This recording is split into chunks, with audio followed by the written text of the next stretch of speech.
Welcome to Game Savers Podcast, your next-gen gaming podcast for news, reviews, previews, impressions, analyses, and roundtable discussions involving past, present, and future games. My name is Tony Morris, and today I am joined by my co-host. I'm Wayne, and I love video games. And we've got Ken joining the scene of the crime once again. Thanks for having me back.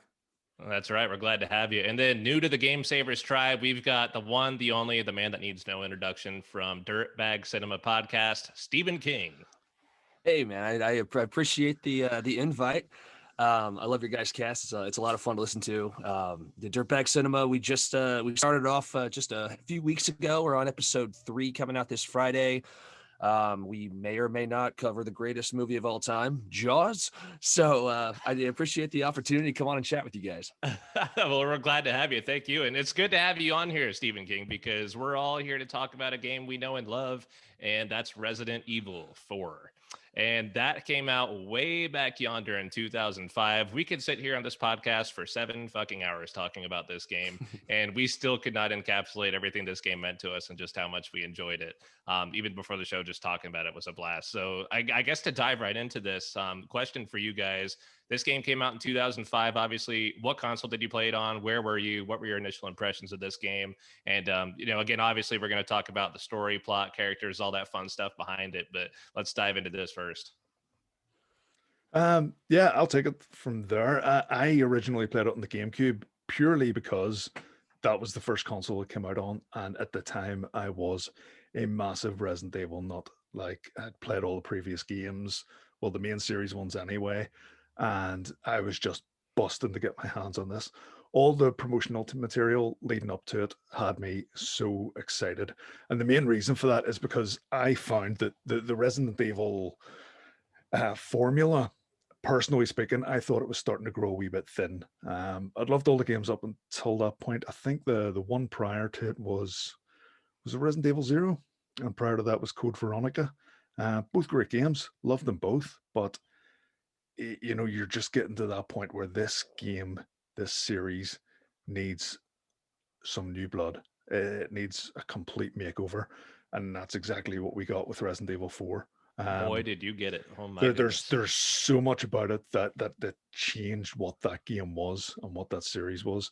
I won't touch on them just yet because I know we'll get into that along the lines. But yeah, for me it was GameCube, and incredible. At the time, incredible. It was straight up into my one of my favorite games of all time after originally playing it. A beautiful thing. What about you, Ken? Yeah, same for me on the GameCube. Anyone else who's listened to this podcast knows that I'm a bit of a Resident Evil fan myself. So yeah, it got to that point where there was that certain element where the whole series was going a bit stale, and it was good to see something completely different, something that we haven't seen before in that genre. And it was just the first impressions were blown away, not only by the game but the whole performance of the GameCube. Resident Evil 4 and Resident Evil 0 and even Resident Evil Remake, all on the GameCube, were just it showed how much of a powerhouse the GameCube was. And I felt quite isolated at that point as well, because all my friends would have had the PS2 and stuff, and I'm sitting there with a GameCube, but having this phenomenal game and no one else being able to sort of experience that, until it actually eventually came out for every other console onto this. But I'd say we'll get onto that at some point later. But with Resident Evil 4, it's definitely still to this day, I do have one regret about Resident Evil 4, and that's not buying the chainsaw controller whenever it first came out. And you were going to say that. Yeah. It's chainsaw controller. It's simultaneously the best and worst controller ever made. Yeah. Because there's no way you're playing the game with that thing. I mean, that's going on a shelf and that's going to sit there and look pretty. But it was just the center block of the chainsaw was where the controls were and stuff. It was the least ergonomic thing ever invented. I think you had to hold it like that. Sort of like how we would hold the controller now, but sort of just do that. Yeah. But It looked I like mean, you were playing Guitar Hero almost. Good lord. yeah, but like I remember like walking into the video game store and like just seeing it sitting up in a shelf, and the display case for it was just so beautifully done. And like there was part of me was like, look, I just want to get the game. I'll get the game. And still to this day, I regret not buying it. Regret not buying the controller. That is, you wouldn't Yeah. expect a Resident Evil title like this to take off on the GameCube of all things, a platform known for, I think of like Animal Crossing, Smash Bros. You know, a lot of good Mario games. I mean, so many other titles. You don't think of Resident Evil as being like a flagship, top of the GameCube feud chain. You know, Steven, what about you? How did you come about Resident Evil, and how did that end up in your hands? Man, with a name like mine, you either embrace the horror genre early or you change your name. And Stephen King.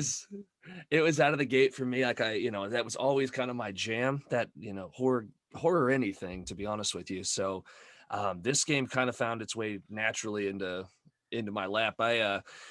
Man, I think it was at 2005. I was 15 years old, man. The GameCube it is in my top 5 consoles of all time. I think I loved that thing so much. So many titles. I poured an embarrassing amount of time into that console. I was listening back through to one of your guys' episodes. I think it was about Mario Kart, and I don't know who mentioned it off the top of my head now, but somebody mentioned Double Dash. And it is one of the best games I've ever played. That's neither here nor there. But Resident Evil, man, I love zombies. There's a lot of people that want to have like the argument that they're overblown, or they're just, the industry's too saturated, and I'll have that argument all day long. And when I got into this game, at first, you think like Resident Evil, that's what you're going to get, but this is a totally different experience. This is not a traditional zombie story. And you were saying, I mean, I felt lucky to be, the owner of the console that got the exclusive jump start to play that game. But yeah, it kind of, as you were saying earlier, it changed the industry. I mean, it changed the entire world of entertainment, really. I mean, you think about the implications of this game, it's hard to measure what this thing did. But for me, it definitely opened my eyes to kind of what, every now and again you get a game where you see like you kind of see the future, and that's what this game really was. Like, you get it immediately out of the gate. Nothing's ever going to be the same. So even at 15 years old, man, I felt it was the times for a changing. So revolutionary indeed. Yeah, we're definitely going to get into some of those things here real shortly about, what did this game bring to the table that was so new that we hadn't seen before in so many different fashions. I know when I got introduced to the game, I believe I was on the hype train pretty early on Game Informer magazines at the time, and remember seeing some of the hype issues leading up to this and thought, oh, okay, it's probably going to be really good. I didn't play a lot of 3 at the time, but I did play a lot of Resident Evil 1 and 2 back on the PlayStation. So was lucky to have those. And then this came out on the GameCube. And again, just in a world of Mario's, Animal Crossing's, Pikmin's, so many other things, Smash Bros. This came out and just absolutely, blew the paint off the wall. It was incredible. And I'm sure we'll talk about some of that more here in a minute. It was definitely in those days where you were 15 and, playing with the lights off really was terrifying. Maybe even still to this day as an adult. We went back through and started playing this game over in the past couple of weeks, just again, was still equally as terrifying as it was then. And not a lot of games can do that. A lot of times you go back and it's like, that was, kind of corny, and I can't believe I ever found that scary. But yeah, this game, it managed to do it. So I guess for a story recap, and we're going to dive into a lot of other fun stuff here, but for a brief story recap, Ken, why don't you tell us a little bit about what was going on in Resident Evil 4? Yeah, so not to go into a massive amount of detail and keep everybody listening for the next 3 or 4 hours, the main story revolves around Leon Kennedy from Resident Evil 2, who's now left the Raccoon City Police Department and is now working for the Secret Service, to which he has been tasked to rescue the president's daughter, Ashley Graham. Now, with that brings him to, and still. I'm still not too sure to this day. I don't think it's ever been fully confirmed. I've never seen fully confirmed the location of this area. Some people say Spanish, but somewhere in Europe, he's been tasked to find Ashley. That brings him to the location that we said, somewhere off in Europe, which for Resident Evil was something new. It took it out of the city, open a bit more of an open world. Within that village, a lot of the villagers, actually, in fact, all the villagers are under what seems to be somewhat mind control from another source that obviously you get to find out later on. But it turns out it's a whole new different strain of the virus that we've seen in previous generations of Resident Evil. So as Leon's getting through the village, gets further deep into it, you realize that there's a lot more going on behind the scenes, and there is with the Salazar family, a family that sort of has overthrown this area, and this is what's caused everybody to sort of take on this virus and this mind control. To which, after getting past all that and rescuing Ashley, in typical Resident Evil fashion, Wesker's behind it all. Spoilers. Should have said that first, Shinda, but you know what? If you haven't played it by now, you know, you're missing out. Albert Wesker is behind this whole thing. And obviously there's more of the story than that too, but that's just some of the, brief highlights. And we're going to get into more of that later too. But, wow, what a story for so many different elements compared to the other Resident Evil games. And before we go a little bit further in that main story, we know it sits at roughly 16 to 20 hours on average, according to everything on how long to beat. It actually took me, I think, a little bit longer than that because I'm an idiot. Even on this most recent playthrough, I just felt like so many of the puzzles, even as an adult, I still couldn't figure it out, especially the one in the church. But to give that rewind back to 2005, some of those games we saw back then, Call of Duty 2 had just come out, Splinter Cell Chaos Theory that year, Ninja Gaiden, Burnout Revenge, Shadow of the Colossus, Prince of Persia 2 Thrones, Guitar Hero 1 had just come out, for Christ's sake, and then the first God of War as well. So what a good year for games. And then for this to just come out and, still make such an impact amongst all those other huge titles. Incredible, man, just mind blowing. It actually came out whenever I was looking into this. I'd done the exact same thing as yourself, probably looked up, 2005 in video games, what else was happening. But it was right at the start of the year. Like, this came out in January. So I was curious and I checked, what was coming out at the tail end of 2004, just to get an idea of it actually came out 2 months after Half-Life 2. And as you mentioned, the same year as God of War. And those three games, to me, that period of gaming was just exceptional. Like, those are three of my favorite games of all time: Half-Life 2, Resi 4, and the original God of War. And not just that, there are three games that you can go back to. And yeah, maybe there's a few wee things about Resident Evil we'll talk about later that I've still got a few wee hang-ups about. But apart from those three games are so playable by today's standards. Still three really, really good games. And I think they're games that we could cover in other podcasts as well, for sure. Yeah, absolutely. And as far as the impact of this game, standing out amongst all those other titles, I think when you said tail in 2004, by the way, that brings Halo 2 to my memory for some reason. Absolutely. Because I remember that so vividly.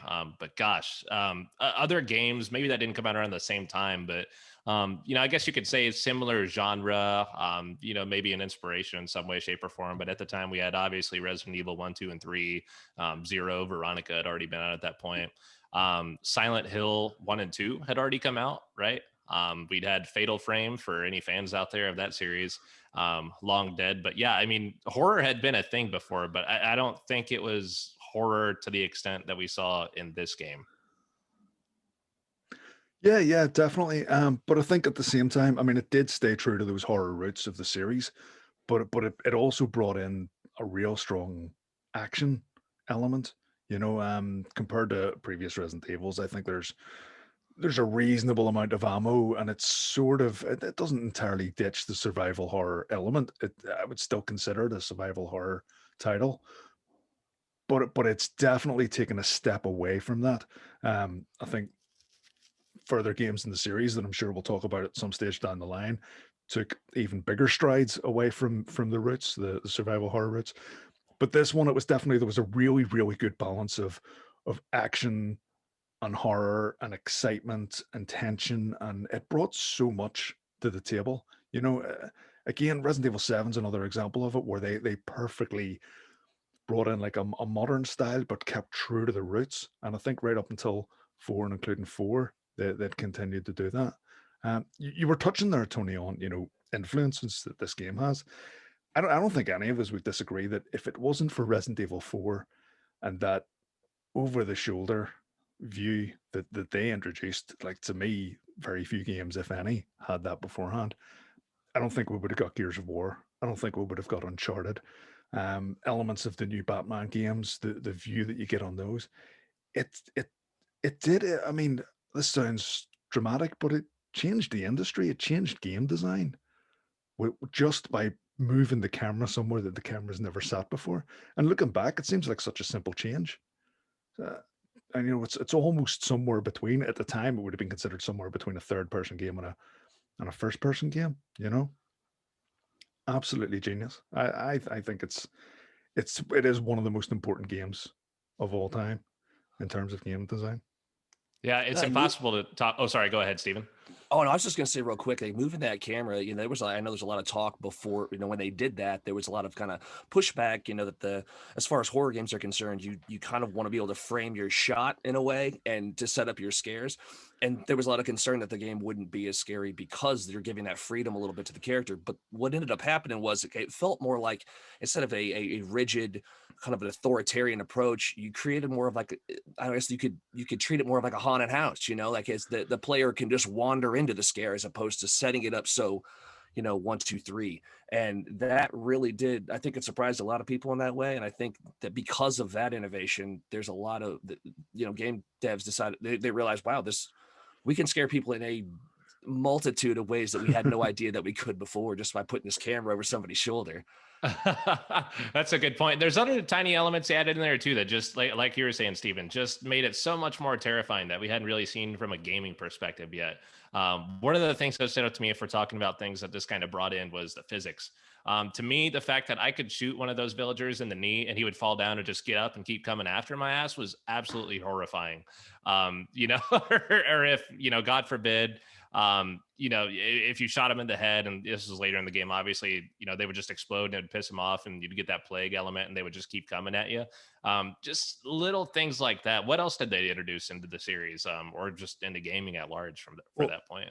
Well, one thing, touching on what you just said, Tony, it's kind of close to the shooting in the leg stuff, and I'm curious how you guys stand on this, because it's something I was going to say I didn't like it at the time. I still don't like it. The kicks, the spin kicks of the zombies. Fucking awesome. To me, it's just not Resident Evil. Like, it's really not, and the idea that you can run up to a zombie and do kung fu or karate on him or whatever. Hell yeah! Why wouldn't you want to karate kid a zombie? I think it was at odds with the tone of the game. Personally speaking, it's just something I've never been keen on. And whenever I first played it, my first run through, I didn't bother with that at all. Further run throughs, I've started using it because, well, obviously it saves ammo, and it can knock down a few enemies and stuff. But I was never keen on that. That just felt off to me, running up and roundhouse kicking a zombie. At least it cut off there, though. You can, I guess, suplex or body slam him. Yeah. That's Dead Rising. That's Shane combos. For Dead Rising. So you're playing Street Fighter at some point. I guess other things that stood out to me too. Gosh, the inventory management system for this, and I know there were a million different inventory management systems out there. Prior to this coming out, and I know, Steven, you're a huge fan of inventory and just knowing how things are there, but just that whole square modeling, build it however you want to, the freedom to expand that, rotate things, move things however you want to, have whatever you want to in there, as long as it fits in those goddamn squares, right? Was the idea. And I thought that felt pretty new at the time, because now I think when we see inventory systems, we don't see that really anymore at all in modern gaming. But I thought it worked pretty well. Now we just see, hey, you can carry up to 180 pounds or whatever, and here's how much you're carrying at the moment. And I think that's where things have gone, maybe just for simplicity. But at the time, it was so cool to manage that inventory. I loved it. Yeah, I had that down dimension too. OCD with it. No, I would spend more time on my inventory than I would actually play in the game, like making sure that everything was like the right way up, and like I'd have a nice line of bullets, my guns on one side and all like the same, like try to get like all the shit. Like I spent so much time doing that. But like the funny that you were saying about that, like with that inventory management, like and it sort of goes back to what we were originally saying about the impact of the game and the influence it's had on games since then. I mean, if we even look at like within the Resident Evil series itself, it had so much influence even to like the latest releases of Resident Evil 7. There's so much like visually, like there's so much from Resident Evil 4 that they've taken. And then look at what's coming next, Resident Evil Village. I mean, you might as well stick Oh. the 4 on it, because it's pretty much it's a to me it's almost like a full reboot of Resident Evil 4, and we're not using the same characters, like we're not going to use the same story, but we're using the same elements. And on the inventory system, as I've seen in one of the last teasers for the gameplay, they've brought it back. They've brought back the briefcase, which I think is just Ooh, it's yes. brilliant to see. I do really like that inventory system, and Ken, I'm exactly the same as you. Like, see if they didn't allow you to rotate things, I would not have been a happy man. It was great, like you have a little 6x2, and that fits in perfectly, and moving all your herbs over there, and having your herbs green, yellow, red, and stuff like that. Brilliant. And Wayne's a giant fucking Tetris fan too. Yeah, so it really clicks. it is. It's just me. It's like, how long zombies? I can play Tetris in this game. This is way better. But to me, they got the balance of it right in Resident Evil 4, where it was fun to manage your inventory, but it never really held you back. I mean, the first thing I buy every time I see a certain character who I'm not going to mention because I mean we have to have a little section just for him. Oh But boy. as soon as I see him, first thing I buy is the attaché case upgrade every single time because I want that extra space so that I can have everything neat and tidy. It's like Resident Evil 0 to me, one of the biggest flaws with that was actually the inventory system because it is so limited that you have to ditch items and stuff, and you don't have to remember because it shows you on your map where you've ditched the items, but you're dropping things and then you're having to run back and forward to find where they are, and it killed the flow of the game. Whereas Resident Evil 4, as I said, they perfected it. They give you just the right amount of space so that you weren't running around with 19 health kits. You were still having to decide, I can only carry this much, but you could always carry enough. And they nailed it. They did. They just nailed it in that one. And I you thought it were was talking pretty. about. Oh, sorry, Sorry. go As ahead. you're talking about puzzles, man, like one of the best puzzles of the game is trying to figure out how to fit a fucking fish into your bag. When you That's so true. I forgot all about the fish. Damn, I haven't even seen that in my my latest run through. But God, yeah, I mean, so many things like you guys were saying about just general improvements. I think one thing that gets overlooked a lot is that laser contact from that third person shoulder view, and just Yeah. seeing like you're aiming over shoulder, you see where that dot and where that shot is going to hit exactly. We've always had crosshairs, but to have it implemented the way this was with just that tiny ass little red dot. Whether you were aiming at somebody's head, knee, you could really do some precision aiming with that. And that to me was so cool. Yeah, a lot of fun. And then when we're talking about the influence this game had, I mean, go pick up Dead Space again, and Yeah. you've got that plasma cutter with it's essentially the exact same game mechanic, lifted straight from Resident Evil, and it works brilliant because like a lot of things in Dead Space, it takes away the HUD, and if you don't have a HUD, then you've got a more sort of realistic experience. Where you're not looking at a dot on a screen, you're actually looking at something in game that is assisting your aim.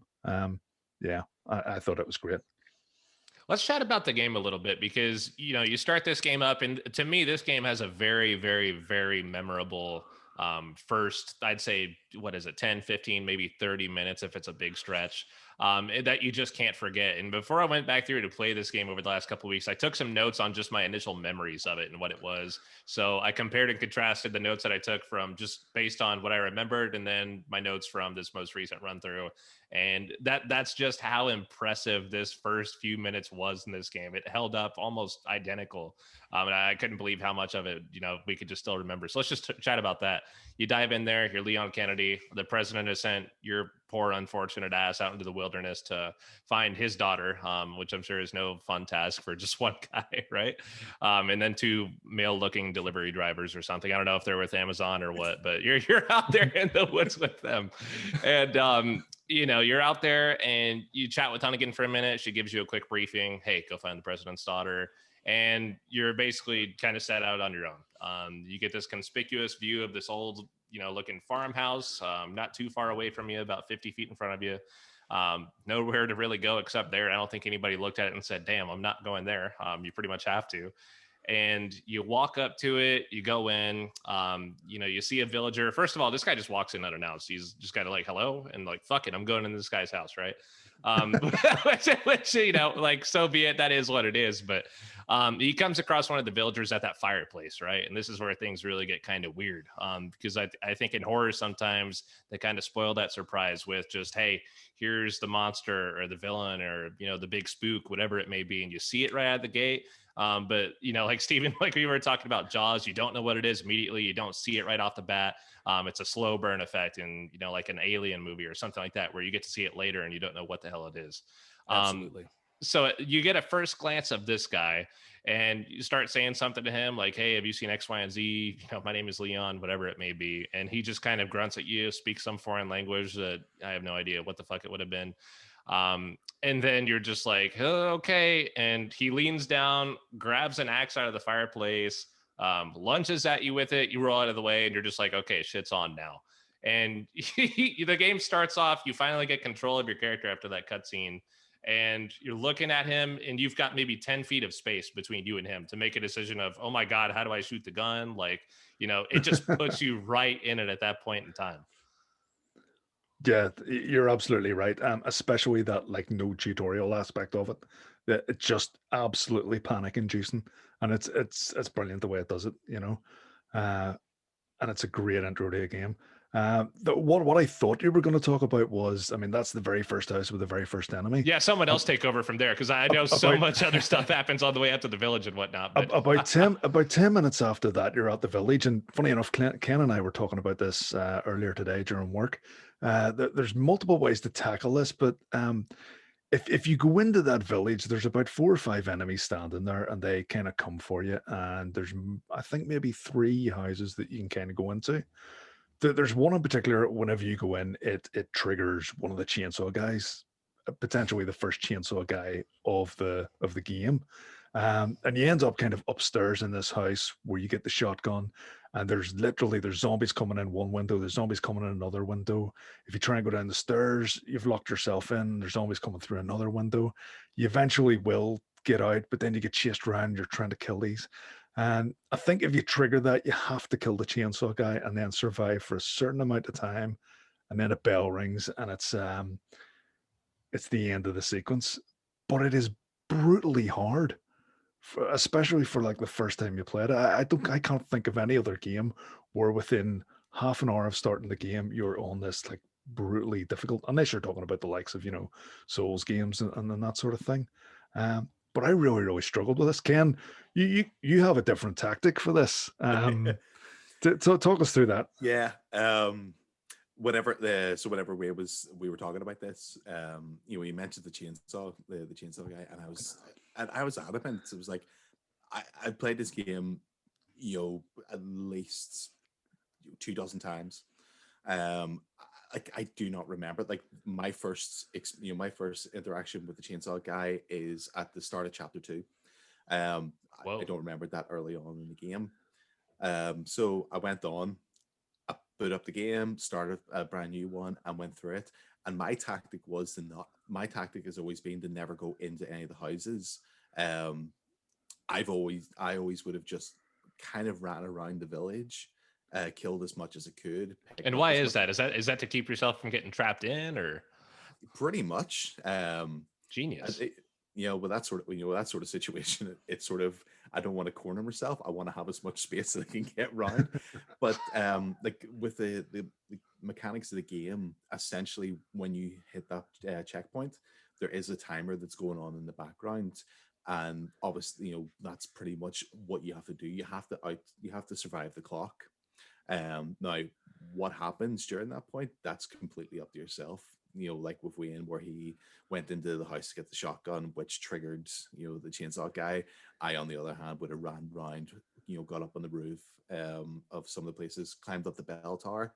That always saves you some time, because by the time you get up, you can at least stay there for about 30 seconds before they start throwing like petrol bombs at you.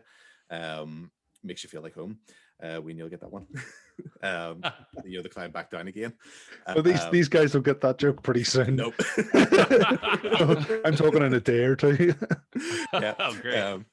Yeah, but although I think we've sort of jumped ahead a little bit because there is one very, very important thing that we've missed out, one important plot point that I believe that nobody should ever skip over on a playthrough of Resident Evil 4, and that's once you leave that house, from moment you leave the house and you're walking along, you'll start to hear something in the background. Oh no, Ken, don't say it. Oh no.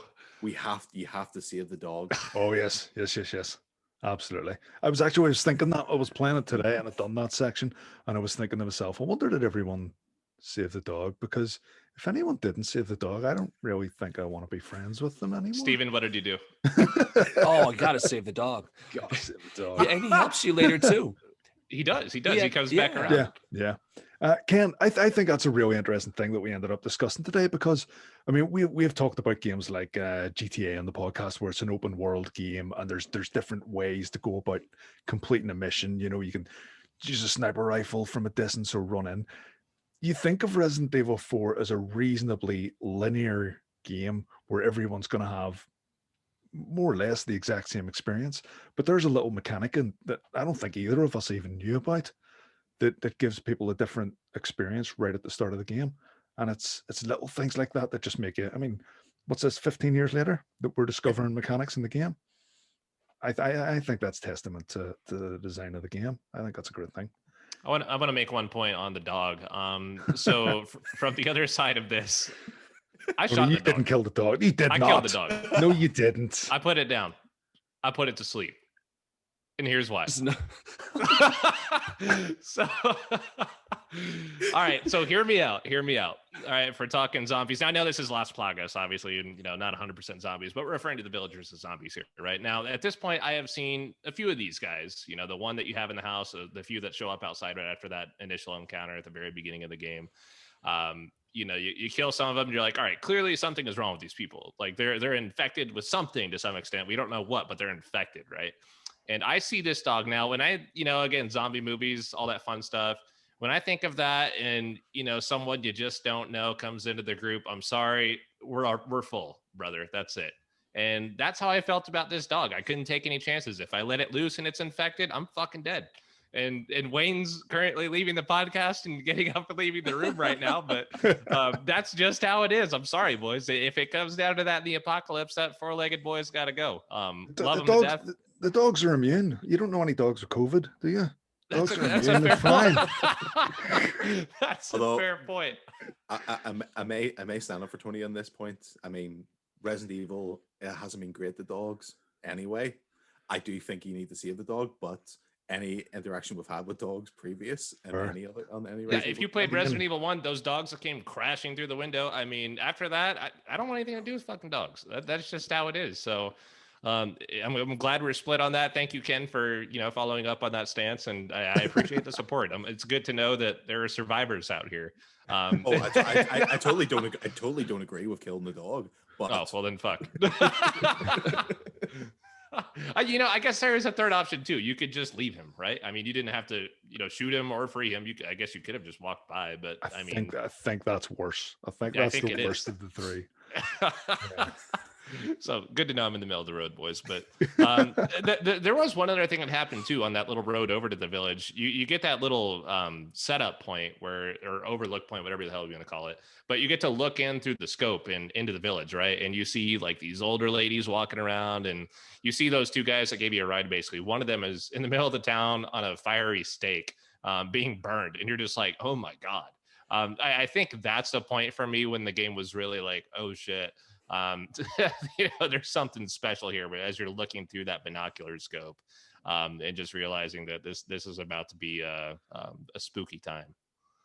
One other thing I wanted to make quick mention, I'm a sucker for setting, and from the get-go, I mean, I guess there's not the enemies aren't technically zombies, but that landscape is just from the get-go brown, decaying, dark. It's just death. I mean, I remember feeling that way, like when I first played through, I was like, this is just so grimy and gross. And it really sets a tone before you even see any enemy at all. It's very, very, dead. See, I feel like I'm in a minority compared to other gamers, but I love games like that. There's so many people when you hear them complain about, oh, it's just all grays and browns, and I'm kind of like, sometimes to set the tone of like a Mhm. miserable, grimy, horrible experience, that's the colors you need. If you walked into that village and there was blue and green streamers and balloons and stuff, I mean, it's not really gonna work, is it? You got You Five know. Nights at Freddy's at that point. And Yeah, you have to it remember. it happened with other series. Gears of War used to get criticized for just being gray and brown, and they introduced colors into it with certain enemies that exploded into big bright colors. And again with Fallout, Fallout was meant to be this desolate wasteland, and then Fallout 4 came out, and it's full of color, and it doesn't. The look no longer matches the tone of the story and the environment that they're trying to convey. So I think at this stage it's almost like a brave move to create a realistically grim game, which is a shame because, as you say, it works. It works so well. Yeah, You the have to remember setting's as a well. character too. Just Yeah. about to say it. One of the most important characters to any story is the location. Yeah, yeah. Yes. A beautiful Um, thing. And speaking of characters, by the way, I guess we could chat about them a little bit because we got, I think just off the top of my head here, I think you got like Leon Kennedy, Ashley Graham, Louis Sarah. We know how that turned out for that poor soul. Sadler, Salazar, which I often get confused, but I think I got a pretty good handle on that now between those two. One's the super big scary one, the other was the really tiny dude, and then Wesker, Ada Wong, and then the merchant. You can't forget him, and there's some other cast in here as well, but some great characters in here, man. I think the Spanish guy Louis was the first time, to my knowledge anyway, where they introduced intentional humor into Resident Evil. Because don't get me wrong, that was not an intentional pun. Ada Wong, that was a, oh my god, was that a pun? It What? was completely unintentional pun. Like there's always been humor in Resident Evil, but it was like schlocky B movie, badly written Jill dialogue. Sandwich. Yeah, Jill Sandwich is the perfect example, and you, the master of lock picking and stuff like that. Brilliant stuff, brilliant stuff. But Louis, whenever he right at the start, one of those scenes where we're talking. Well, actually, no, it's a little bit further in.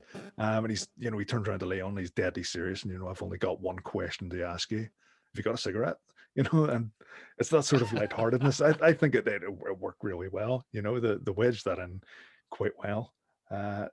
Talking about favorite characters, though, is it Mendez? Is that the big, tall guy with the two different colored eyes, baldy head, big beard? Oh, the mayor. Yes. Yeah. To me, he was sort of like they were almost like we can't just throw another tyrant in here. We've done it with pretty much every Resident Evil so far, but you couldn't have a Resident Evil without something like that in there. And to me, this was filling that gap. Again, not only just one of my favorite characters in it, but probably my favorite boss fight in the game, where you fight him within the barn, and he kind of stretches out. And I haven't got this far in my replay through, but it's so memorable. I thought I was going to fight him, and it just would have been him. You almost expect one of those, that cliched boss fight where it's dodge out of the way and he runs into a wall and then you shoot him a little bit or something like that. I was expecting that. And then when he stretched out into this like disgusting monstrosity thing, um, just a jaw-dropping moment of the game. And I absolutely love that. I think that's my highlight. That is my best memory of Resident Evil 4 was that scene in the barn. Absolutely terrifying. I mean, I think you did a good point of mentioning that too, because like we were talking about earlier with that slow burn, things just gradually in this game got more and more terrifying. You started out with like, I think the villagers in the beginning, stuff was already kind of weird there. And then as you progress through the game, you find bosses and other monsters and things, but towards the end, you start getting into like those really weird lab experiments. Things get a little bit more weird and terrifying there. You find the diehard cult core members of the enemy, they're in that castle too, that are all dressed up in the weird robes and stuff like that. And it just progressively finds ways to introduce even more scary looking enemies as you go along with new powers that, you just can't seem to adjust to because things just keep changing on you. And that's a beautiful thing. Yeah, that moment when it's not too far in, man. Like you're fighting villagers and they're crazy, but so far nothing's busting out of their heads. And when you come out, go or turn that corner, and it kind of cuts for a minute, and the dude's head just erupts, and that stalk comes out. Yeah, That's where, I mean, they went very Lovecraftian in this game. They kind of, backburnered the zombies, but really went Lovecraftian hard right there. And it worked. The body horror in this game is very effective. I mean, especially like when I was like in 2005, even today, it's still super effective. But I remember then thinking, I've never seen anything like that, in a video game. Not to that extent where it's just tentacles like flying out of their neck, and it's very disorienting and disturbing. And yeah, that was a special moment. It really was. What were you gonna say, Ken? I'm sorry. Yeah, for me, like the enemy that still haunts me to this day is the Regenerator, and the Iron Maiden. Now this is further on the game in the lab. Just this creepy looking mush that he was just walking slowly towards you, giving you that and like the big teeth and the Oh, he was like blinded and had the big razors for hands. Looked like God damn it, what's the name of the movie I'm trying to think of here? I can't remember. It's gone. Johnny Depp. Shoot. Edward Scissorhands? Yeah, Edward Scissorhands. Thank you. But like to me though, like that enemy was just so creepy. And then the fact is, like, you didn't have a tutorial on how to kill it. You had to figure it out, for yourself. With the fact that there was all these parasites that you couldn't see on the body, and you had to have the scope, to pick them off. And then obviously you had the Iron Maiden, who was the same, but then obviously as it got close to you, it gave you that instant kill of just grabbing you, spikes coming out, and oh my god, so freaky. I mean, there's nothing worse than a slow enemy. I know, like with all these zombie games, to try to get like the like all the zombies like sprinting towards you, to try and get you to scare. But to me, nothing's more scarier than a slow moving enemy that's just, I'm going to get you no matter what you do. I still remember the first time coming across the Iron Maiden in that game, and it got me. Pretty much comes up and gives you a hug. I said, "Oh, I'm getting a hug," and then the spikes just go right through you, dead. And I remember setting the controller down and going, "Nah, I need a break. I'm going to take 15 minutes before I come back to this," because it's that unexpected thing. A lot of games, if you're playing a 16-hour game and you're 12 hours into it, you kind of think that you've seen everything there is to see, and you'll probably just get more of the same enemies and stuff. And when something like that comes at you, it's brilliant. It's just such a shock and a surprise, and again, just another strength of Resident Evil that the games kind of evolve as you play them. You're always getting new enemies, you're always getting new surprises. I mean, again, I'm harking back to the original Resident Evil. I don't know about you guys. When I picked it up, I thought it was a zombie game, just a zombie game. So whenever you come across, giant tarantulas, it's like, what the heck's happening here? Whoa, Nelly. And then these giant frog creatures that are diving on you, and then a tyrant and stuff. It escalates and escalates and escalates, and it just keeps surprising you. It's one of the reasons again, I think I'm on my own here, but I don't want to see any more of Resident Evil Village. I just want to wait and play the game so that as much as possible of that game is a surprise, and I get those same moments where I'm kind of like, well, I did not see that coming. You talk about surprises and how things keep changing. How about the death cams in this game? Like when you die, I think the first time I'd probably died was to the chainsaw guy, and the fact, he kills you, game over, whatever. But the fact that when you died, it would like show you just being absolutely fucking mutilated, and left in a heap or in pieces, whatever it may be. To me was mind blowing. You didn't just get like a game over screen or you died, restart, whatever. It showed you the impact of your decisions, saying, here's how you die now. Congrats. And that seemed to always change the further into the game you went as well. Some of them are so snappy though that like it's not like the way some games you'll get killed and then it'll go into this big slow sort of like, here comes the machete, blah, you're dead, and the body falls to the floor. Like there's death scenes in Resident Evil where it's just like your head's off, you're dead over. And it's he's just like, what just happened? You end up getting the most annoying one, which is one that I kept experiencing over the weekend, and it was when you first get into the castle, and it's that point where you're trying to get through the gates, and there's all the guys like throwing fireballs at you, and Ashley just doesn't keep up with you and gets hit. Ashley And is horrible, man. yeah, and you know you're going along, she gets hit, she's behind you, and it just goes, you're dead. Like, well, I'm not dead. Ashley's dead. I can still live. I can still carry on. Will the president's will he take me over his daughter? That is the question. But that was definitely like Ashley was one of the, like, to me it was one of like the annoying factors. I mean, it's one of the things that I don't like about a lot of the Resident Evil games, where you have those sections where you're almost having to protect, you know, another character, because at the end of the day, like, you can control as much as you can, but at the end of the day, it's an AI. It's not great, and Ashley was probably one of the worst ones in all the Resident Evil games. The thing that got me the most was, girl can't jump off anything. She can jump across things, can't jump down. You have to catch her every single time. Ah, yes. Yeah, Which I think she just wanted to be caught by Leon. I think that's all. truly it was. damsel in distress. That's all it is. Yeah. No, but I'm totally with you on that, Ken. I hate those kind of missions in games. There's a name for them, and it's evading me right now. But is it not like babysitter or something? it's something along those lines, you know. There was one in one of the Zelda games, and it was just like, what's going on here? I do not want to do this. I do not want to be responsible for someone else when I'm playing a video game. You know, if I can keep myself alive, that should be enough. That's all it should be. Although I've got an honest question here, and who's going to put their hand up? Did anyone get the achievement for looking up whenever Ashley's waiting for you?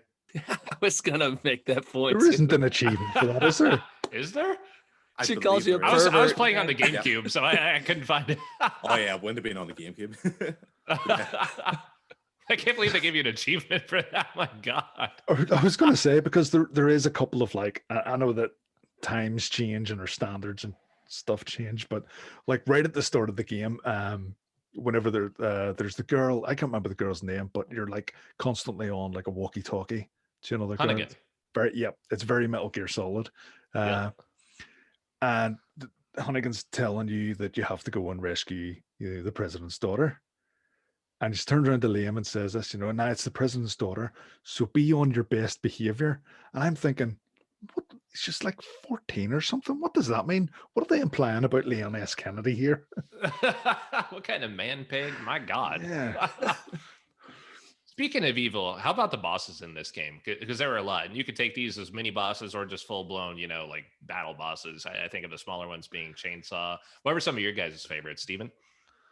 Oh man, I want to say that that first boss we were I don't know if it actually had a name. We were in the barn fight. I don't know if that monster had an actual name. Yeah, that was the character Mendez. himself. But that Mendez, yeah, but when he splits, like you were saying, and it's just, I don't know if it's something about that atmosphere, like in the barn, and I kind of prefer the village scenery more to the castle later on. Personally, I think it's creepier. You know, it's more.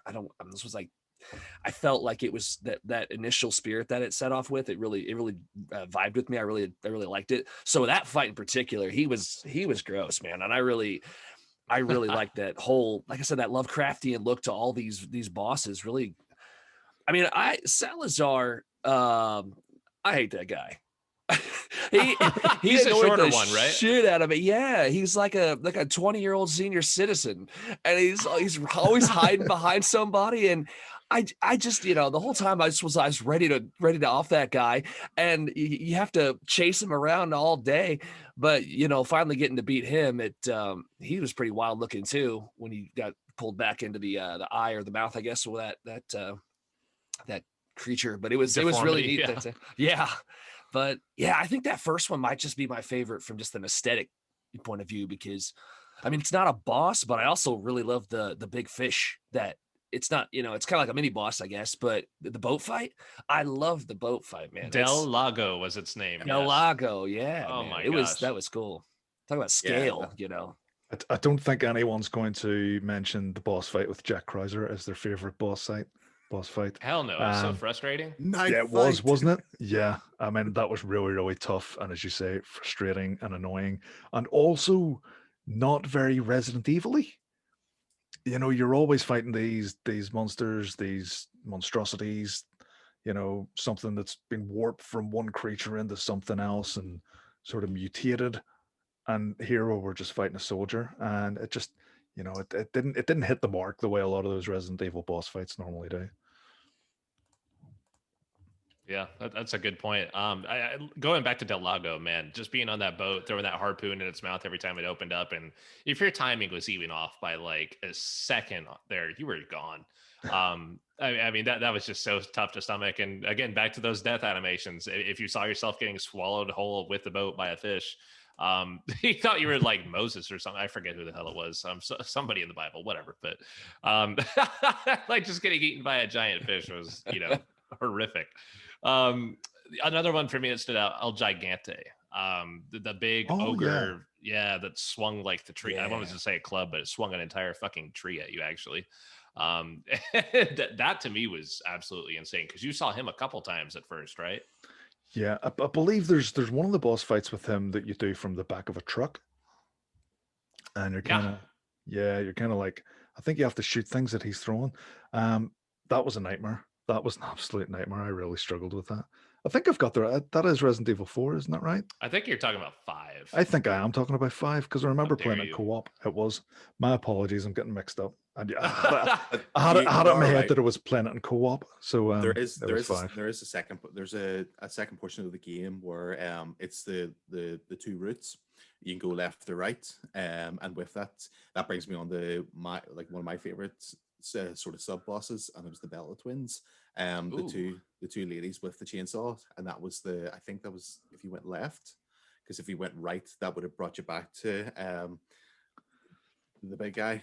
You would have got the meet him there. Now, obviously, like that point of the game, and that was another, like, it goes back to the mechanics of the game. Like, it was something that I like really appreciated in the fact that it gives you somewhat an easy route with a bigger enemy, or a more difficult route but with a smaller enemy, but there's two of them, and I like the challenge of that. I mean, to be honest with you, any point that you heard a chainsaw in this game, there was always that moment of squeaky bum time. It was just like it just was. You heard that chainsaw and you're like, right, no, I'm gonna die at some point here. But then when there's two coming at you at the same time, no, scared the hell out of me. I can't believe nobody yet has mentioned the merchant. I was wanting to see him.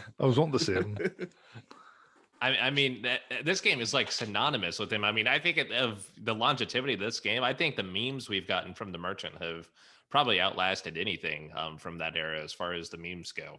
Just, the image of that guy standing there with the black cloak. What are you buying? What are you selling? Somebody could probably do that impression better than I can. But, I'll buy that at a high price. Whenever this game came out, myself and a friend that I worked with, a guy called Gavin, we worked together, and every single day it was all you got out of us. Like, we would stand down at the vending machine in work and be given it, got some good things on sale, stranger. And it's just constantly all day, every day, and it stuck with us. And it's one of the best characters. Again, I was talking about like sort of intentional comedy being introduced into Resident Evil, and the merchant is definitely a part of that, without a doubt. He's a lifesaver too. I mean, it was pretty progressive for the time. I mean, you found this stuff laying around, in different places in the game, but he was selling, I guess you'd call him a dealer in some stances, right? Because he was selling the green herb, which I don't know if that was a nod to the marijuana or what, but I thought that was pretty progressive to see in 2005 in a video game, right? True, yeah. Definitely.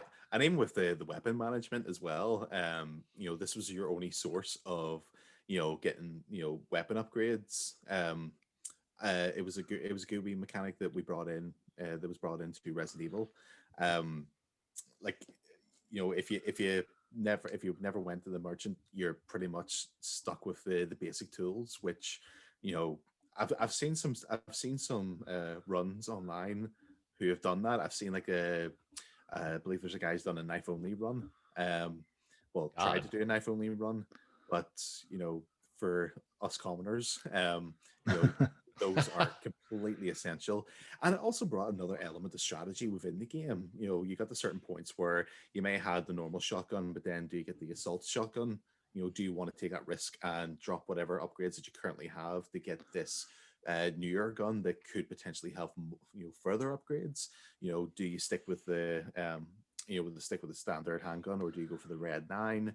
There's all these points in time where you're like, can I, do I need this? Will this help me? Which, like I said, like it just brings that element of strategy, which I really enjoyed. It's a strange thing that the merchant became so iconic with that game, but never showed up again. You know, you would have thought Resident Evil 8 Village, maybe. That's what I'm wondering. I was actually going to ask you that. What do you think? Like, if the merchant showed up in Resident Evil 8, from what we've seen of it so far, do you think that would be a clash of tone? Do you think it would be out of place, or would you be glad to see him back? What do you reckon? I think with the general rumors, I don't know if it's any like fully being confirmed, but I believe that there is not a merchant, like not the merchant, but a type of merchant. I know I've seen a couple of rumors online about like a sort of like an old lady who would be the one to give you tips of where to go, rather than just giving you items. You could buy information from this person. So like, I mean, I think there has to be that sort of element. I think if you're with the merchant from Resident Evil 4 in it, yeah, you definitely get that clash because it's two completely different worlds. Yeah. As far as we know, but we're yet to see. It could all be linked in the end. They did link Resident Evil 7 back to a lot of the older games, but there has to be some form of a merchant. I think he deserved his own game, to be honest. I think we should have got Resident Evil the Merchant, And or at least a playable character, yeah, the mercenaries. Telling the story of how he ended up, just hanging about in this village, selling stuff to some random American dude that came in to save the day, Did anyone ever kill him? Can you? You can. You can. Well, you wouldn't though, would you? I mean, it's bad enough you can kill the merchant. That's right. It's bad enough you've killed the dog, Tony. Please don't tell me you killed the merchant as well. I did actually. I think I don't know why we even did that either. It's like one of those things in games when you want to see what the water physics are like, so you shoot the water, which you didn't do in this game because if you did that to that lake, you were fucking dead. If that giant fish would come out and eat your ass. But yeah, I mean, God, that was one of those things. I don't know why I did it, Ken. It sounds like you did too, but I just remember being like, yep, he's gonna die now. Although, in all fairness, my logic is sound. So it would have been like one of the first times I played it, and obviously, enemies drop items, and you go to this guy, and he has a massive amount of items on him that we can see. So my thinking was, if I kill him, can I inherit all these items? But unfortunately, not. Does this guy have life insurance?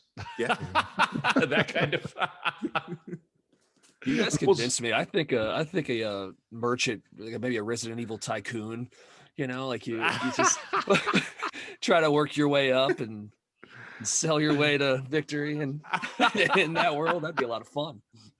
I see some interesting characters, that's for sure. Oh my gosh, Merchant Simulator should be the next game. Yeah, where you've kind of got to run the business of the merchant, and make sure you can make enough money. Cancel Village.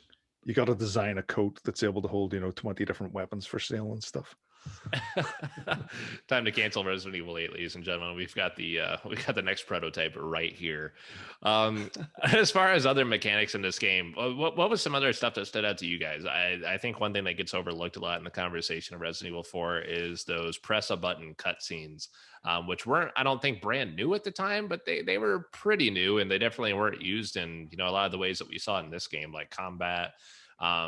Different sequences. I think of like running away from that goddamn boulder early on in the game when you're just mashing the holy hell out of the button.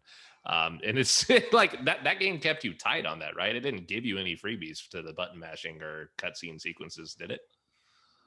No, it definitely didn't. I mean, I know you can skip cutscenes, but if there's going to be one of the action buttons in it, it will let you skip. But yeah, it was definitely something.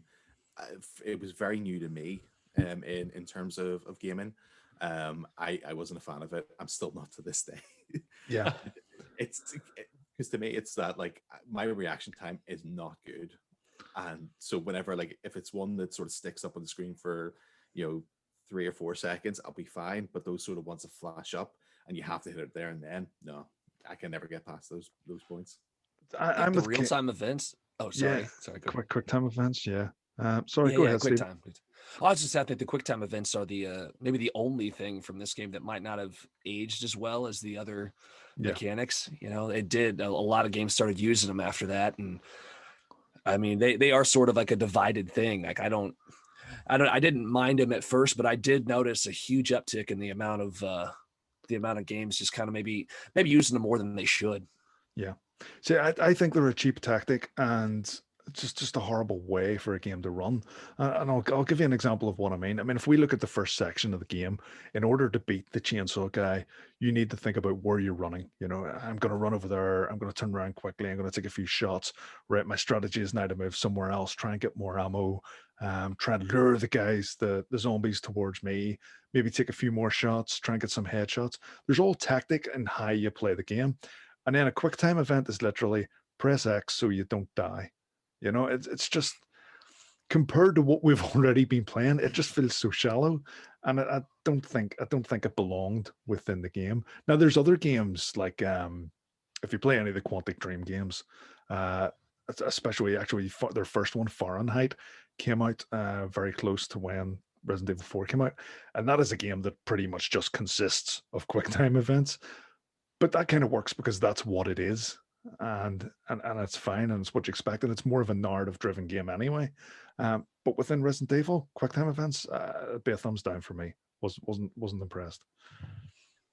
Yeah, that's a fair point. I think it works in some games. I think of like what you were saying there, God of War. I always love those button mashing sequences because usually you're beating the shit out of some guy and it just feels good on the controller, especially with the new PS5. But geez, yeah. Other stuff out there too, as far as Resident Evil goes. What else did this game have in it? But we can just kind of leave this as open discussion here. But obviously, there's still a ton of story out there to talk about, mechanics, other elements of the game, etc. So feel free to just take it away. Yeah, another big thumbs up. Sorry, Ken, but a big thumbs up for me was taking the story away from Raccoon City. I know the Code Veronica had done that to a degree, but I think we had seen enough of Raccoon City, and that story had been told. And again, all part of trying to, rejuvenate the franchise, bring us something new, something different, and just not being set in Raccoon City. Was really, really happy about that. That being said, I'd happily take a return to Raccoon City at this stage. We got Resident Evil 2 remake and we remake, do. I do actually have 2 and 3 sitting there unplayed. So I think 2021 will be the year of replaying Resident Evil games, or not replaying, just playing for me. Quench your thirst. Absolutely. Yeah. One of the things. Sorry, Steven. I'll go ahead, Steven. I say one of the things I kind of liked, just a fun aesthetic, I thought was the typewriter save. I really thought that was kind of a cool way to handle that. Is you're always desperate for that typewriter. I mean, it was just kind of cool to tap your. I just always thought that was pretty a neat way. It's fun. It's funny you said that because that actually, I think, like, when I was going through and playing this most recently, it pushed me to like go into places I wouldn't normally go, just for the sake of goddamn, I need to save, because if I get this far and I die, I'm going to be pissed. If I lose 30 minutes of gameplay here, I have got to find one of these typewriters, and it led me to areas I probably wouldn't go in otherwise. I think of one of the first ones you find early on. It's probably the second, third, or fourth one you find, but it's one of the typewriters in a little shed just right off the trail. And I'll be damned, you walk in there completely random, isolated, you think you're safe, and sure enough, there's a villager just hanging out in there with a pitchfork or an axe or something, and just hits you as soon as you walk in. It gets me every single time. I don't think it's an intentional jump scare, maybe it is, but you just round that corner and goddamn, thanks typewriter for drawing me into that trap. Well, one thing I kind of miss with there used to be safe rooms essentially in Resident Evil. So you'd go into a certain room, and before you even knew what was in that room, the music would be different, and you'd have that safe room music. And you'd just know as soon as the music kicked in, there's a typewriter in here, and there's no enemies in here, guaranteed. Within this game, the typewriters just kind of be sitting. somewhere, anywhere. And it's not until you actually walk over and press X on the typewriter and it brings up, your list of saves and stuff, then you get that safe room music. But like that's safe room music. And I think it's different for every Resident Evil game. But if you heard a new one that you haven't heard before, you would know it's Resident Evil safe room music because it's just so iconic the way it's written. And I could put that on. I could put that on for an hour and just listen to Resident Evil safe room music. It's so relaxing. It's so chill. Ken, you were going to say something?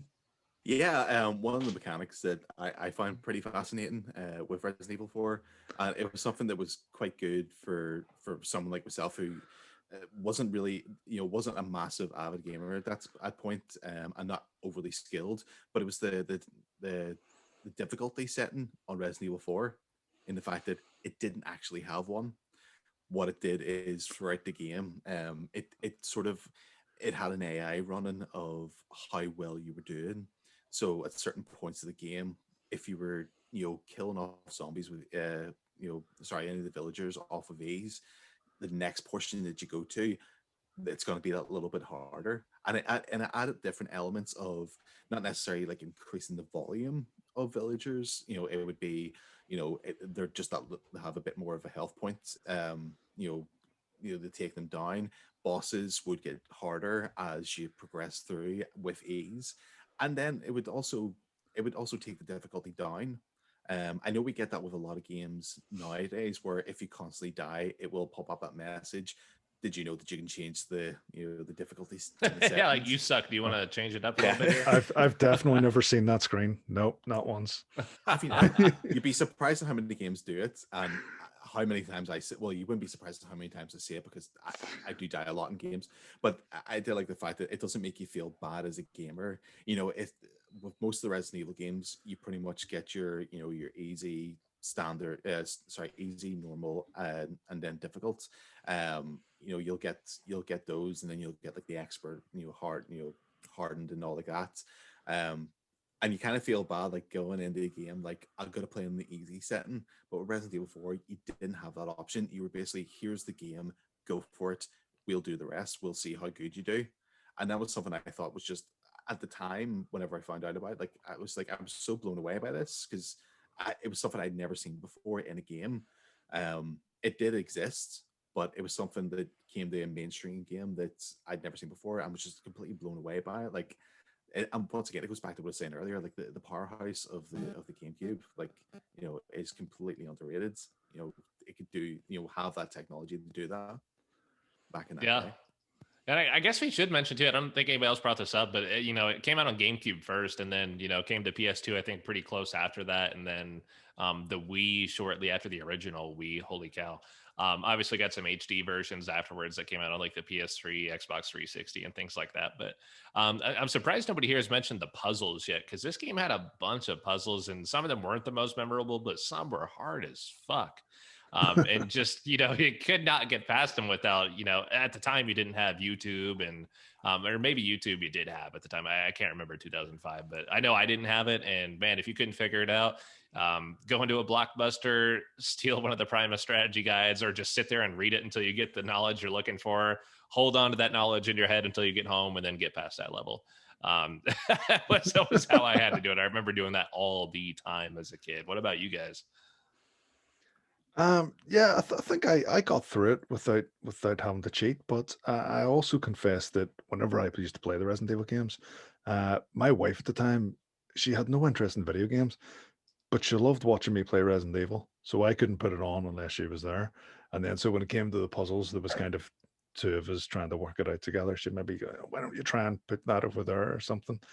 So having an extra friend helping out with the puzzles was always there for me. Nice. Yeah, that's a big bonus. How about the logic in this game sometimes? Because video game logic is a unique thing. And I think of things like, per se, you could shoot birds in this game, right? If they landed too close to you, you'd hear those ravens cawing away.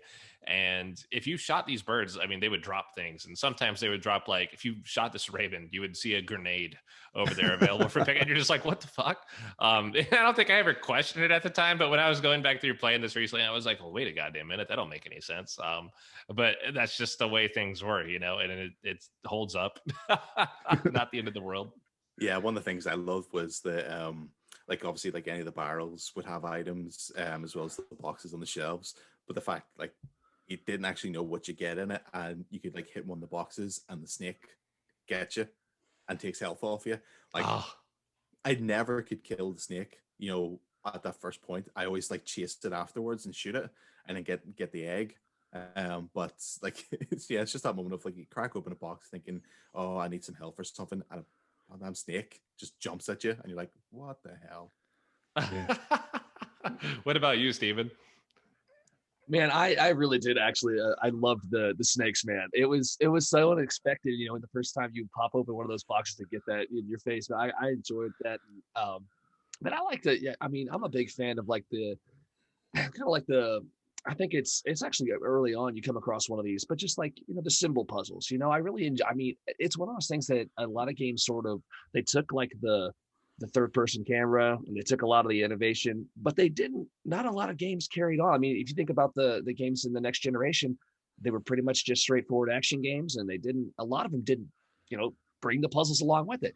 But I enjoyed those where you had to like, how about one that pops out distinctly is, I think it's at a church where you have like the difference, you have to like line up the symbols. And as like, when I was playing through, I was younger, I was like, it took me a minute, they were actually some really tough puzzles. I was kind of surprised going back through and feeling like, it was a little humbling difficulty of the game and some of the puzzles. I was like, man, it's been stuck in the mud on some of this. It's pretty cool. It's a testament to the game. I think, Tony, you talking about like sort of things that we maybe just kind of didn't really twig to whenever we were first playing it, because it was a different time, and games and technology was different. But playing it now, there was a bit where there was like maybe 8 of the, I'm going to keep calling them zombies because to me they're just zombies, but there's like 8 of them rushing towards me, and I'm sitting thinking at least 6 of those are the same identical character model. Is this town full of clones, or is there just a lot of inbreeding? What's going on here? Again, I think there's only something like 3 or 4 character models for the zombies. But at the time, 2005, you didn't think about that. You didn't even care. It was not important. Nowadays, something similar would probably make 12 heads, 12 torsos, and 12 legs, and then mix and mash them up to get lots of different ideas, like the sort of thing you see in, I don't know, Watch Dogs or whatever. But yeah, at the time, it didn't really, you didn't think about it. Zombie games are a unique thing, and again, not to use the goddamn word zombie here. I know Las Plagas, Villagers, whatever the fuck, but I think of games like Dead Rising, where it came on just a little bit later on the 360. Left 4 Dead, even a little bit after that. Zombie models, you get those clones all the damn time. Or if you look into Dead Rising late game and you see a sea of zombies out there, at least 20 or 30 of those in a crowd of 100 have the same character model, and you're just like, what the fuck? Yeah. But it's amazing how far we've come in games, and just how many different characters can be unique, or even when you get huge hordes like that, how different every single individual can be. Yeah, there was definitely an evolution with that, with Resident Evil, with the games, like in the whole series. Like you could see, like from the first one, you could only have, the game would only let you have like 2 or 3 max, on the screen at one point. With 2, they sort of up the ante. With 3, they upped it again. You could get a bit more. With 4, obviously then you had the villagers sort of all gathering.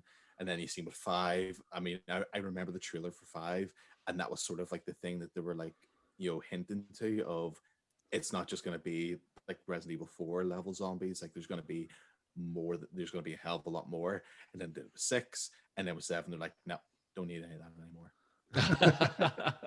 Can you think of a game at that time where the pistol was as important in a game? I know Halo came out a few years before this, which, I can't say the goddamn game's name without thinking of a pistol, but another game where, a pistol is just such an effective weapon and used pretty much 24/7 throughout the game. I can't think of another game with like an as effective pistol, but I can think of a few games where the weapon you start with can be the best and most powerful weapon, The weapon pro- you end pro- with. providing you put your money into it and upgrade it and buff it and all that. Like Resident, or sorry, I was gonna say Resident Evil, Bioshock. To me, you start off with the Ooh, oh, what do you call it? Mine's gone blank. Thing that, like mine too. the wrench. So you start off with the wrench and you can just thump the splicers with it. But if you put all your upgrades and stuff into that wrench, that is all you need to get through the game. Apart from the big daddies, you can just thump everyone in the head. Makes it a completely different game, and it makes it a better game, if you ask me. And then Dead Space, plasma cutter. Just start off with a plasma cutter, upgrade that, and brilliant, absolutely brilliant weapon. You know. Love it. Love it. Any other final thoughts here on Resident Evil 4, gentlemen, regarding any aspect of the game, whether it be, anything miscellaneous, plot points, characters? I mean, anything at all. I was think I probably was one. just going to mention. Ken, you were talking about how the as the series of Resident Evil went on, we got more and more zombies on screen. Um, I don't know if you're familiar with Days Gone or World War Z. Yes. They're sort of games where they really have used the modern technology that we've got in consoles to create and simulate proper zombie hordes like nothing we've ever seen in a Resident Evil game. Now I know that Resident Evil 7 and 8 are a completely different tone and they're not going down that route. But we just want a Resident Evil game with massive zombie hordes of that style. Is that something that would appeal? No, not. I No. mean, not for me. Not really. I prefer. I like the challenge of having maybe a dozen at one go, but when it's like a horde, it to me it's the same as Call of Duty with the zombies. Like I Yeah. I love that, but to me, I wouldn't want that in a Resident Evil. I I am happy with it in Call of Duty. I do like that, and you get that build up of the challenge. Going through your phases. Like I enjoy that, but in a story, no. I think it takes away from the story because then you're starting to focus more on trying to kill as many enemies as possible. Becomes It's a not about shooting gallery. Yeah. yeah, it's a shooting gallery. It's not a story. It's not survival. Well, it is survival, but not a survival horror. Yeah, it's Yeah, you'd have to have a lot more resources to tackle something like that too in game, and limited resources are kind of what help build the tension when you got 7 bullets and you got 6 enemies. That's a lot of times that's a much more tense situation than 100 enemies and 1,000 bullets. So I don't know. It would be interesting to see because I'm just sort of a zombie geek in general. I agree with you, kid. I don't think it would be a better game, but I'll sort of eat up whatever zombies are out there. So Oh yeah, no, I completely agree. Like I mean, that game has its place, but I don't think it has its place in the Resident Evil. Like I mean, if we even look at like right, Left 4 right. Dead is another good example. You get swarmed with hordes of enemies, and it's so much fun. But it's not story driven. It's a first person shooter. yeah, Well, sorry, no, yeah. it's not first. No, yeah, but you know what I mean. To me, Right. that It'd be drifting way too into the like action category yeah, rather than the that horror survival that we're used to, and the tension, as Steven says, I mean the tension is just crucial to Resident Evil. yeah. Especially the modern ones. I'd rather be up against one very difficult enemy than 100 enemies, Yeah. but can kill easily. I think it would have maybe been nice to, like, if you took that game, maybe World War Z, for example, or World War Z, depending, um, to have a Raccoon City map and a few characters just to sort of Oh play that yeah. out, Why and not? kind of see how that works, and not for it to be an actual Resident Evil game, but just to see those zombie hordes in that sort of setting for a bit of fun. There was I don't know if it came out in the US. Umbrella Corps. That was I know it came. Multiplayer I game, know it yeah, came, yeah, I know it came out in Japan, and it's something that it's something similar to what you're talking about, and even like like the Operation Raccoon City. You kind of had that element in there. Now, obviously, it's not hordes of enemies, but you get that sort of like almost the style that you're sort of talking about. But I mean, those games sort of they did have a bit of a flop, and I'd say that's the reason why it's just not a Resident Evil game. Strange on the opposite end of the spectrum here. I remember the hype for Resident Evil 7, and it was first person. I think a lot of people focused on that, for better or worse, being a first person title at that point. But when Resident Evil 7 came out, and I think somewhere in the hype train, we'd learned that there were only going to be 3 enemies. And I thought to myself, what the hell? How can you have a game with only 3 villains? That just doesn't, I mean, it makes sense to have like one overarching villain and then a bunch of little minions or whatever the case may be. But when I heard there were just straight up going to only be 3 villains, I was like, well, what the hell is that? And I was so impressed that Capcom made me eat those words. And the game came out and was just absolutely fantastic, both from the first person perspective and just the way they built those 3 main boss characters. If you even want to call them bosses, I guess they turn into that later on. But what were you going to say, Steven? I had one more thing that's pretty interesting, I think, as far as inspirations that this game might have drawn from. We talk about how this game inspired the world, but I don't know if you guys have heard of it. There's a movie from 2001 actually called Dagon. I don't know. Yes, and it's a very interesting movie, and the similarities between the story in the game and the story in that movie. I mean, it's set in Spain. It's small village, pitchforks, and there's even tentacles, man. There's all sorts of, there's a lot of parallels there. And so it's kind of hard to imagine that didn't somehow, inspire the creators of that game. And I mean, the rest is history, but it's really interesting that movie. I didn't catch that movie until, way later, and I had no idea what I was getting into. I'd say Stuart Gordon, guy made Reanimator. It's kind of my jam. So I popped it on. I'm like, holy hell, this is just like the little village in Resident Evil 4. My God. It's a cool movie. There are some good nods in that movie too to George Romero. I thought they were really subtle, but for what I can remember in that movie, I mean, just so many good elements. So what was the name of that one more time for the people at home that want to check that out? It's called Dagon. It's from 2001. I said Stuart Gordon directed it. And it's actually, there's a character on the dock in that movie that looks just like the fucking merchant. He's there. I swear to God, he's there. He's this guy with a little mask and a hood, and he's... Check it out, people. Dagon. Well, boys, any last minute thoughts on Resident Evil 4 here before we go ahead and take it home? One thing I did want to ask everybody real quick. Resident Evil 8, we're a couple days away from this huge trailer coming out now. Obviously by the time this podcast gets published, they might already have that out, or we might come out before it, whichever. But what do you hope to see out of Resident Evil 8, which is obviously hopefully going to come out here in 2021? Nothing, apparently. I don't know where to start. I mean, like, I am a massive fan of Resident Evil 7. And I love the fact that they're going to follow on from this game. I hope they don't stray too far away from it and start going down like all these different crazy sort of paths. I like what they've put out so far. I think in terms of like gameplay and stuff, I hope they keep it all the same as Resident Evil 7, because as you were saying there about the the first person view. It was a big talking point for Resident Evil 7, and to me, it's what sold me the game. It added that extra element of horror because you're seeing it through someone's eyes. You don't have this full, view of the entire room. You can just see what's in front of you, and to me, that's scary. It'd be nice to sort of see from the announcement. I'd like to see what else they've got going in Capcom. I know obviously there was a supposed leak from a ransomware hack just before Christmas there, and there was some potential spoilers for upcoming games.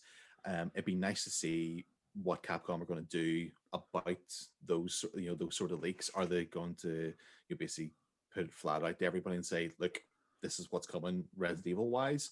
I'd love to see what else they're going to bring this year. Because to be honest with you, I don't think Resident Evil Village is going to be the only Resident Evil game of 2021. Let's hope. For Resident Evil is never a bad thing. What about the rest of you boys? Things I'm looking for in this game. I believe they're using Ethan as the protagonist again. Just a bit of character development, because quite frankly, a lot of the Resident Evil games, don't get me wrong, I love them, but they are so story driven that we don't really get a lot of character. and we don't get to learn much about our protagonists. So I think I'd like to see something along that. I mean, Resident Evil 7, definitely there was a bit more character development than your average Resident Evil game. Things actually, I think I'm more focused on things I don't want to see. Um, I don't want it to end in a big secret lab because that's been done to death with Resident Evil. Fine rightly it will. It's gonna like it's gonna happen. I'd like to see it not end in a big secret lab.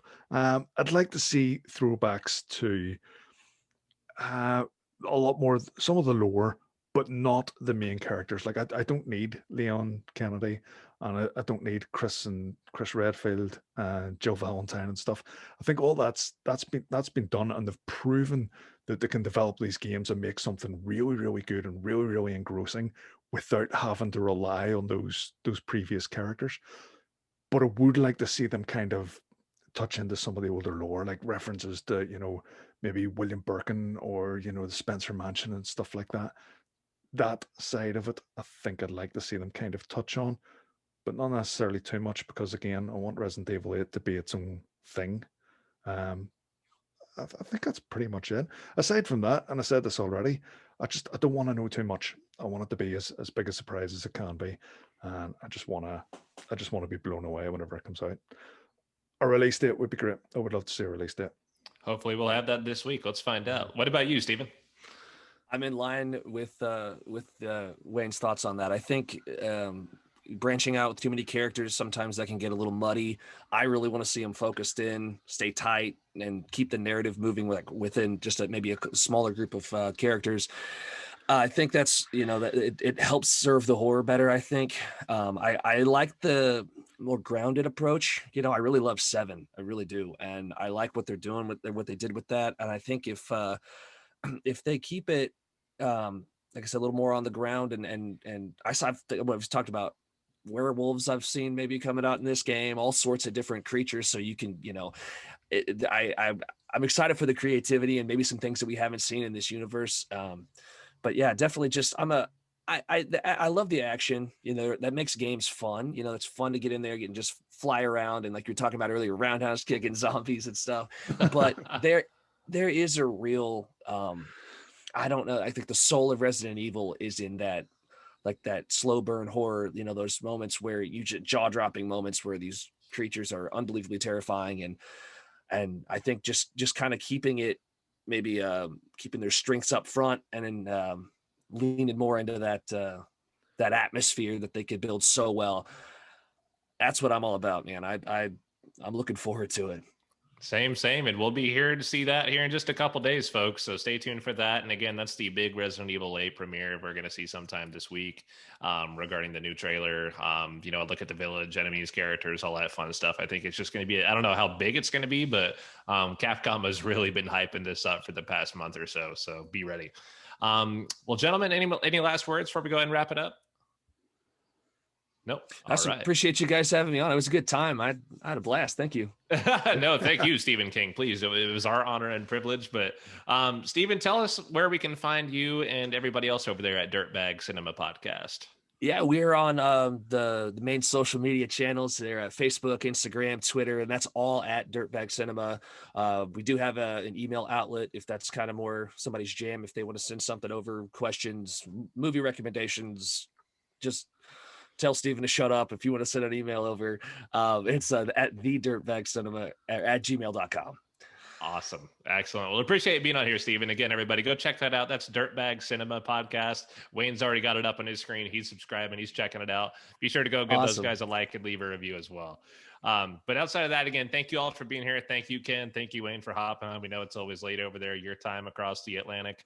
But other than that, again, if you enjoyed this podcast, which we hope you did, stay on the hype train for Resident Evil 8. We're going to hear more about that this week. Again, hope you enjoyed this talk about Resident Evil 4. If you did, be sure to leave a like, subscribe, comment, review, all that fun stuff. It helps us out a ton. If you want to, feel free to send us over some more requests over at gamesaverschannel@gmail.com.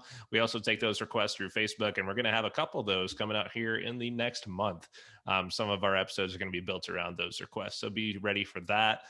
You can find us on facebook.com/gamesavers channel as well. Find us on Apple, Spotify, Google Play, anywhere you listen to podcasts. I think we're on 40 distribution channels now, so again, you can't Google us without finding Game Savers somewhere. Other than that, hope you enjoyed this conversation. Thank you guys for being on here. Appreciate you. And don't forget to save your game.